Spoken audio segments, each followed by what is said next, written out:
Queue న్యూస్లో పనిచేయటకు senior video editors కావాలను సంప్రదించవలసిన నెంబర్లు 8688926084.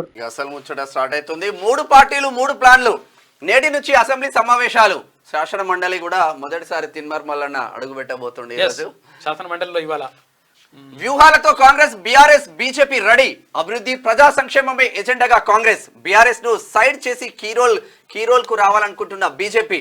బడ్జెట్ రోజు అసెంబ్లీకి కేసీఆర్ వచ్చే ఛాన్స్. బడ్జెట్ రోజు వస్తాడట కాకయ్య. ఇవాళ ఎంత? ఇవాళ 25 తారీఖా బడ్జెట్?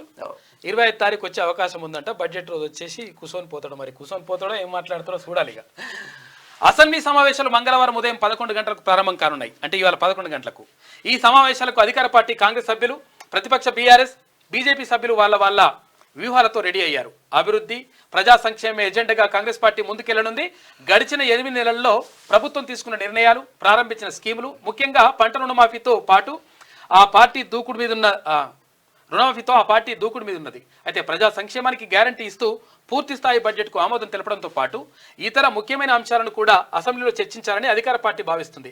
అయితే ప్రభుత్వాన్ని వివిధ అంశాలపై అసెంబ్లీలో ప్రశ్నించాలని ఇటు బీఆర్ఎస్ అటు బీజేపీ నిర్ణయించాయి. ఇక 12 రోజులు జరిగే ఛాన్స్ ఉందంట ఇప్పుడు అసెంబ్లీ సమావేశాలు. అసెంబ్లీ బడ్జెట్ సమావేశాలు 12 రోజుల పాటు జరిగే అవకాశం ఉంది. రోడ్డు ప్రమాదంలో మృతి చెందిన కంటోన్మెంట్ ఎమ్మెల్యే లాస్య నందితకు తొలి రోజు మంగళవారం సభలో సంతాప తీర్మానం ప్రవేశపెడతారంట. ఈ సంతాప తీర్మానాలతోటే ఇవాళ సభ ముగిసే అవకాశం ఉంది. క్యూ న్యూస్లో పనిచేయటకు సీనియర్ వీడియో ఎడిటర్స్ కావాలను సంప్రదించవలసిన నెంబర్లు 8688926084.